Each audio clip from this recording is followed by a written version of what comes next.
दोस्तों, आज हम बात करने जा रहे हैं भारत के उस शहर के बारे में जहां अंग्रेजों ने पहली म्युनिसिपैलिटी स्थापित की थी, जहां से हनुमान जी लक्ष्मण जी के लिए संजीवनी लेकर पहुंचे थे। रामायण और महाभारत से भी इस शहर का कनेक्शन है। इस शहर में घूमना लगभग हर भारतीय का सपना होता है। लंबे इतिहास के साथ वर्तमान में सबकी पहली पसंद बन चुके इस शहर में कई रोचक तथ्य हैं। फिर चाहे वो लीची कैपिटल ऑफ इंडिया हो या फिर एजुकेशनल हब। दोस्तों, हम बात कर रहे हैं खूबसूरत देहरादून के बारे में। तो फिर चलिए आगे बढ़ते हैं और चलते हैं देहरादून के सुहाने सफर पर। लेकिन हाँ, वीडियो में आगे बढ़ने से पहले हमारे चैनल को सब्सक्राइब करके वही वाला बेल आइकन जरूर दबा दीजिएगा। दोस्तों, उत्तराखंड राज्य की राजधानी देहरादून पर्यटकों के बीच बहुत ही लोकप्रिय हिल स्टेशन है, जो फैमिली वेकेशन, फ्रेंड्स टूर और कपल्स के घूमने के लिए उत्तराखंड की परफेक्ट हॉलिडे डेस्टिनेशन है। उत्तराखंड राज्य में हिमालय की एक सुंदर पृष्ठभूमि पर स्थित देहरादून समुद्र तल से लगभग 1400 फीट की ऊंचाई पर स्थित है। आज के समय में इस शहर की आबादी 10,16,000 तक पहुंच चुकी है, जबकि ग्रोथ रेट 2.42% है। अगर बात धार्मिक नजरिए से करें तो देहरादून में मेजॉरिटी हिंदू धर्म का पालन करती है। लगभग 83.98% की आबादी के साथ यहाँ ज्यादातर हिंदू ही हैं, जबकि 11.91% लोगों के साथ इस्लाम हिंदू के बाद दूसरा सबसे बड़ा धर्म है। इनके अलावा बौद्ध, जैन, सिख सहित तमाम धर्मों के लोगों ने भी देहरादून में बसेरा कर रखा है। वैसे तो देहरादून की ऑफिशियल लैंग्वेज हिंदी है, लेकिन यहाँ गढ़वाली और कुमाऊनी भाषा को ज्यादातर बोला जाता है। इन दोनों के अलावा कई लोगों की हिंदी पर तो कुछ इंग्लिश, पंजाबी जैसी भाषाओं पर पकड़ मजबूत है। ऐसा इसलिए क्योंकि देहरादून में अलग अलग शहरों और राज्यों से लोग आकर बसे हुए हैं, जिस वजह से भाषा की विविधता यहाँ पे भरपूर नजर आती है। देहरादून के इतिहास की बात करें दोस्तों, तो इसका इतिहास आज से हजारों साल पुराना माना जाता है। महाभारत काल और द्वापर युग में देहरादून को द्रोण नगरी के नाम से भी जाना जाता है। ऐसा इसलिए क्योंकि पांडवों और कौरवों के गुरु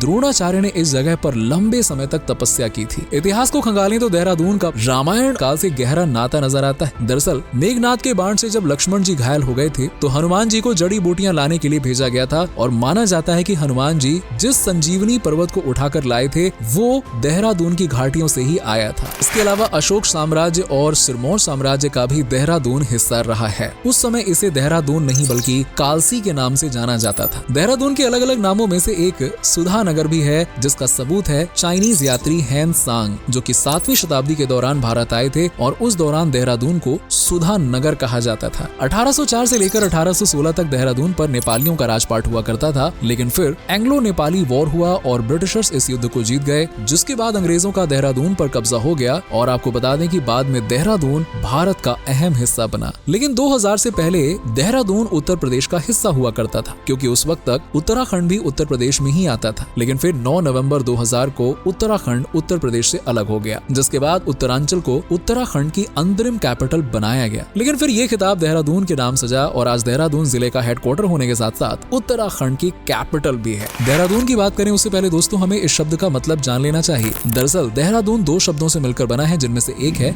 देहरा, जिसका अर्थ होता है डेरा, दूसरा है दून, जिसका मतलब होता है घाटी। दोनों शब्दों को मिलाया जाए तो अर्थ निकलता है एक ऐसी घाटी जिस पर लोगों ने डेरा डाल लिया हो और आश्रय बना लिया हो। बहुत कम लोग इस बात से वाकिफ हैं कि देहरादून 17वीं सदी में सिख गुरु राम राय द्वारा स्थापित किया गया था। दरअसल ऐसा माना जाता है कि 1665 के लगभग देहरादून में सिखों का आना जाना शुरू हो गया था, जिसके बाद लगातार 24 सालों तक सिख लोग देहरादून में रहे और फिर 18वीं सदी में गुरु राम राय द्वारा देहरादून को स्थापित किया गया। वैसे देहरादून महर्षि गौतम का भी निवास स्थान रहा है। माना जाता है कि महर्षि गौतम देहरादून में काफी लंबे समय तक रहे थे। देहरादून के आसपास कई मंदिर हैं, जिन्हें भारत के प्राचीनतम मंदिरों में शुमार किया जाता है। शायद आप इस बात से अनजान हो कि देहरादून एक पौराणिक स्थल है, जिसका जिक्र स्कंद पुराण में भी मिलता है। देहरादून को स्कूल कैपिटल ऑफ इंडिया के नाम से भी जाना जाता है। जी हाँ, क्योंकि यहाँ पे लिटरेसी रेट है 90% से भी ऊपर और यहाँ का एजुकेशन सिस्टम बहुत ही बढ़िया और उम्दा माना जाता है, जहाँ न सिर्फ देहरादून, उत्तराखंड बल्कि पूरे भारत से स्टूडेंट्स एजुकेशन लेने के लिए पहुँचते हैं। यहाँ कई बोर्डिंग स्कूल्स भी हैं और दुनिया भर में मशहूर फेमस स्कूल दून स्कूल यहाँ पे स्थित है, जो 1935 में अस्तित्व में आए थे। दोस्तों, भारत के प्रमुख एजुकेशन हब्स में से एक बन चुके देहरादून में the wild life institute of India, राष्ट्रीय भारतीय सैन्य महाविद्यालय सहित कई प्रमुख कॉलेज हैं, जो स्टूडेंट्स को बेहतरीन शिक्षा प्रोवाइड करवाते हैं। दोस्तों, देहरादून में सहस्त्रधारा झरना है, जिसके बारे में कहा जाता है कि इस झरने का पानी किसी भी तरह के स्किन रोगों के लिए एकदम रामबाण उपाय है। रस्किन बॉन्ड, नयनतारा सहगल जैसी नामी हस्तियों के लिए देहरादून प्रेरणा रहा है, जो न सिर्फ इस शहर में आए, अपना घर बनाया, बल्कि लाइफ टाइम तक यहीं रहने का फैसला किया। देहरादून में काफी कुछ पहली बार हुआ है दोस्तों, जैसे 1867 में पहली बार अंग्रेजों द्वारा देहरादून में म्यूनिसिपैलिटी की स्थापना की गई थी। इतना ही नहीं, 1900 के लगभग उत्तराखंड के देहरादून से हरिद्वार हरिद्वार तक के लिए पहली रेलगाड़ी चलाई गई। अब आप सोच रहे होंगे कि ट्रेन तो इससे पहले भी भारत में आ ही चुकी थी, तो आपको बता दें उत्तराखंड की पहली रेलगाड़ी की बात कर रहा हूँ मैं। देहरादून से जुड़ी सबसे मजेदार बात है वाला। जी हाँ, वाला। दरअसल देहरादून में 150 के लगभग जगहें ऐसी हैं जिनके नाम के आगे पीछे वाला लगा हुआ जरूर देखेंगे आप, जैसे कि ब्राह्मण वाला, राय वाला, तुन वाला वगैरह वगैरह वगैरह। खास बात यह है कि हर वाला वाली जगह का नाम किसी विशेष समुदाय या संप्रदाय के नाम पर रखा गया है और हर किसी की अपनी एक अलग कहानी है। देहरादून की जीडीपी में टूरिज्म सेक्टर का जितना बड़ा हाथ है, उतना ही बड़ा हाथ चाय, अनाज और लीची का है। लीची के मामले में तो देहरादून जमकर प्रोडक्शन करता है, इसीलिए कई लोग इसे लीची कैपिटल ऑफ इंडिया भी कहकर पुकारते हैं। शहर का सबसे फेमस मार्केट है पलटन बाजार, जहाँ चावल की खरीदारी करने के लिए लोग दूर दूर से पहुँचते हैं। इसके अलावा पलटन बाजार में आप ऊन के बने कपड़ों को भी खरीद सकते हैं, जिनकी क्वालिटी तो बॉस कमाल की होती है। देहरादून हैंडीक्राफ्ट्स के लिए भी दोस्तों बहुत ही बड़ा फेमस मार्केट है। यहाँ हाथों से बनी चेन से लेकर ड्रेस और ज्वेलरीज तक आपको अपना दीवाना बना देंगे, इसलिए बॉस हैंडीक्राफ्ट्स के लिए सही जगह है देहरादून, यहाँ जरूर जाइएगा। आज देहरादून को स्मार्ट सिटी के रूप में जाना जाता है और ये इसलिए संभव हो पाया क्योंकि पिछले कुछ सालों में यहाँ पर काफी तेजी से विकास हुआ है। इस शहर में आज इलेक्ट्रिक बसेस देखने को मिलती हैं, वहीं इलेक्ट्रिक कार्स को भी यहाँ पर प्रमोट किया जा रहा है। दोस्तों देहरादून को लैंड ऑफ फेस्टिवल्स कहा जाए तो कुछ गलत नहीं होगा, क्योंकि यहाँ साल भर अलग अलग त्योहारों का आयोजन किया जाता है, जिनमें शामिल होने के लिए देश विदेश से लोग देहरादून पहुँचते हैं। यूँ तो देश भर में होली का त्योहार बड़े धूमधाम से मनाया जाता है, लेकिन देहरादून की कुमाऊनी होली देखकर तो भाई आप भी यहाँ बसने के लिए इच्छुक हो जाएंगे। कुमाऊनी होली के दौरान लोग नाच, गाने और रंगों के साथ जमकर मौज मस्ती करते हैं। गुरु राम राय दरबार में हर साल आयोजित होने वाले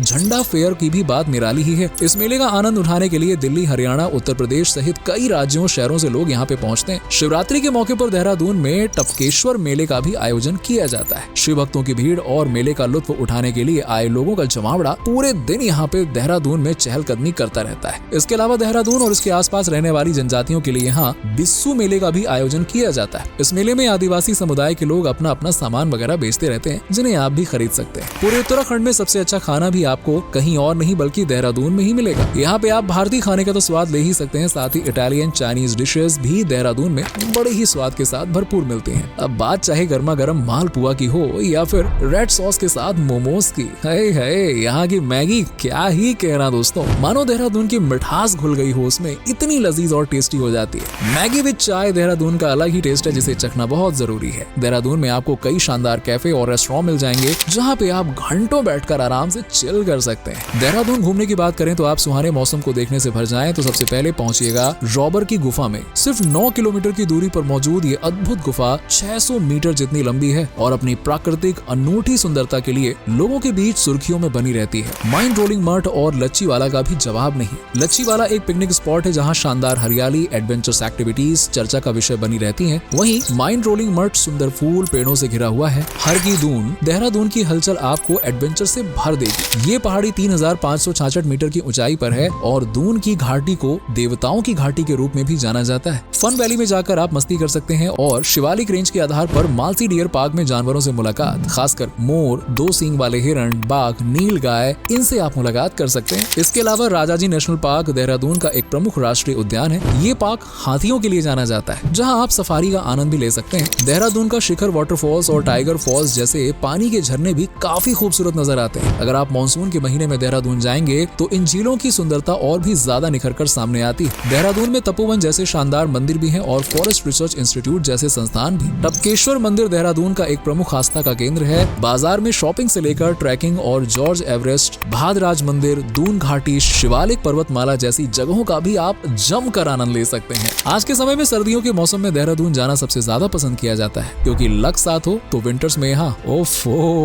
बर्फबारी का लुत्फ उठाया जा सकता है। 11 जनवरी 1945 को देहरादून में पहली बार बर्फबारी हुई थी और तब शहर का टेम्परेचर -11 डिग्री सेल्सियस तक पहुंच गया था। प्राकृतिक घटनाओं के मामले में एक और रिकॉर्ड देहरादून के नाम है और वो है हैवीएस्ट रेन यानी कि बारिश का। 2 अगस्त 1959 को महज 24 घंटों के अंदर देहरादून में 487.5 mm बारिश रिकॉर्ड की गई थी। देहरादून पहुंचने के लिए ट्रेन से लेकर बस तक, टैक्सी से लेकर एरोप्लेन तक की सुविधा है। वो बात अलग है कि एरोप्लेन वालों को पहले 22 किलोमीटर की दूरी पर जॉली ग्रांट एयरपोर्ट पर लैंड करना होगा, जिसे देहरादून एयरपोर्ट कहा जाता है। इस शहर में घूमने के लिए आपको 30 से 40 हजार रुपए की आराम से जरूरत पड़ेगी, क्योंकि आप एक जगह देखने के बाद दूसरी जगह बिना देखे रह नहीं पाएंगे। और लजीज खाने के अलावा अरे भाई इसके बिना और शॉपिंग के बिना आपका मन ही नहीं भरेगा। तो भाई पैसे वैसे बढ़िया से लेके जाओ, आराम से घूमो और मजे करो। तो दोस्तों ये था देहरादून, एक बेहद ही अलग और सुंदर शहर। आप में से अगर कोई देहरादून या फिर उत्तराखंड से है तो हमें जरूर बताना। वैसे क्या आप पहले से ही देहरादून देख चुके हैं? अगर हाँ तो आपको इस शहर से जुड़ी कौन सी बात सबसे अच्छी लगी हमें कमेंट सेक्शन में कमेंट करके जरूर बताइएगा। अगर आपको हमारी आज की वीडियो पसंद आई हो तो इसे लाइक और शेयर करना ना भूलें। आज की वीडियो में बस इतना ही। आपसे मुलाकात होगी जल्द ही अगली वीडियो के साथ। तब तक के लिए अपना खास से भी ज्यादा ख्याल रखिए और बहुत खुश रहिए।